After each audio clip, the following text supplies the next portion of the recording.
Des polémiques qui jettent en tout cas le trouble dans l'opinion sur la déontologie d'une partie de la classe politique française.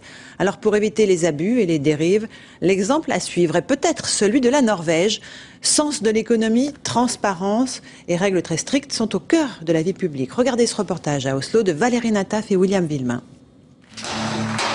Un concert au ministère, des appareils trop gourmands en énergie traités sans ménagement, à l'image d'une classe politique que les Norvégiens souhaitent économe des deniers publics.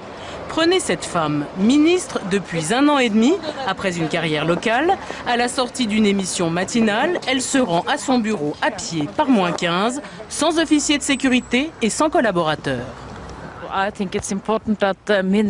Il est important que les ministres soient des gens normaux, qui vivent des vies ordinaires. C'est comme ça qu'on est efficace, qu'on fait du bon travail pour nous administrer. Une journée de travail commence. La ministre nous fait visiter son bureau, mais aussi la petite pièce attenante.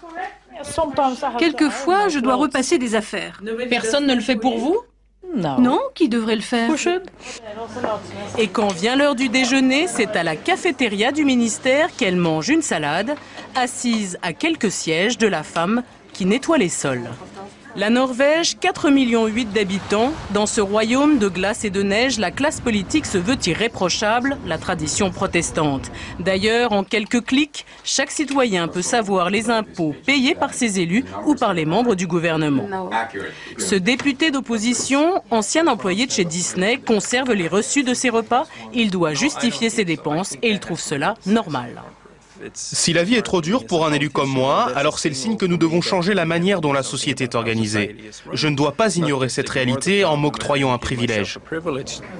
Tout ici est matière à scandale. En septembre dernier, des tapis afghans offerts par le gouvernement de Kaboul au ministre des Affaires étrangères ont dû être restitués. Le délit avait été révélé par la presse. Quand on examine les scandales, les soi-disant scandales que nous avons révélés à la une de nos journaux, on voit bien qu'il ne se passe pas grand-chose en Norvège, en tout cas en matière de corruption. C'est la fin de la journée, 16h30 dans cet immeuble du gouvernement. La ministre nous reçoit dans son logement de fonction, 80 mètres carrés meublé sans luxe, le décor idéal pour une démocratie qui a fait le choix de la simplicité.